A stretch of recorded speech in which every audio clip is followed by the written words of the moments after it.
অবশেষে আশঙ্কা সত্যি হলো, ইস্টবেঙ্গল কোচের পদ থেকে পদত্যাগ করলেন স্প্যানীয় ইস্টবেঙ্গল কোচ কার্লোস কুয়াদ্রাত। গত মরশুমে এই কোচের হাত ধরে ইস্টবেঙ্গল ডুরান্ড কাপ ফাইনাল খেলেছিল, সুপার কাপ চ্যাম্পিয়ন হয়েছিল এবং আইএসএলে নবম স্থান পেয়েছিল।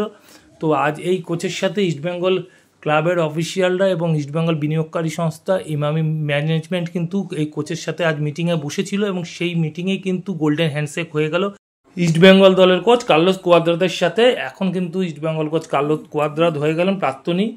তো এই মুহূর্তে যা খবর, ইস্টবেঙ্গল দলের কোচিংয়ের দায়িত্ব সামলাবেন অন্তর্বর্তীকালীন কোচ হিসাবে ইস্টবেঙ্গল দলের রিজার্ভ দলের কোচ বিনু জর্জ।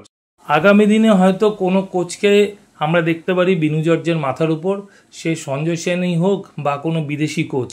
তো সেটা কিন্তু সময় বলবে যে ইস্টবেঙ্গলের নতুন কোচ হিসেবে কে আসতে পারে। তবে এই মুহূর্তে কিন্তু আইএসএলের ম্যাচে ইস্টবেঙ্গলের হট সিটে বসছেন ইস্টবেঙ্গল রিজার্ভ দলের কোচ বিনু জর্জ।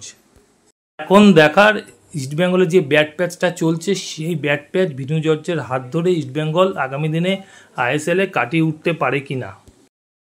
এখনকার মতন খবর এই পর্যন্তই। নতুন খবর নিয়ে হাজির হবো তোমাদের কাছে পরের ভিডিওতে। যাওয়ার আগে বলবো, আগের ভিডিও যারা মিস করে গেছো তাদের জন্য ডিসক্রিপশন বক্সে লিঙ্ক দেওয়া থাকবে, লিঙ্ক ক্লিক করে কিন্তু তোমরা আগের ভিডিও দেখে নিতে পারো। এখনকার মতন গুড বাই।